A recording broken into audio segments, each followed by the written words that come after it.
تازہ ترین ویڈیوز کے لیے چینل کو سبسکرائب کر کے بیل آئیکن اور آل نوٹیفیکیشن پر کلک کریں تاکہ آپ کو ملے ہر اپڈیٹ سب سے پہلے۔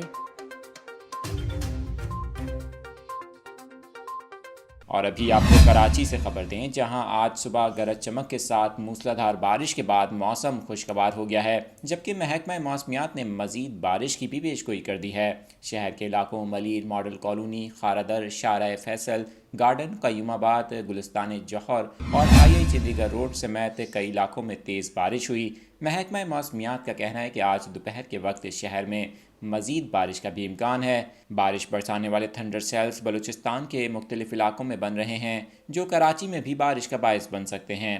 شہر میں بارش کا موجودہ سلسلہ منگل کی صبح تک جاری رہ سکتا ہے۔ محکمہ موسمیات کا کہنا ہے کہ شہر میں ہلکی سے درمیانی بارش کا امکان ہے، تاہم شہر میں مغربی ہواؤں کے باعث سائبیرین ہوائیں بند ہیں، جس سے سردی میں اضافہ نہیں ہوا۔ بارش کے بعد صبح کے وقت پسلن کے باعث مختلف شاہراہوں پر ٹریفک کی روانی بھی متاثر ہوئی۔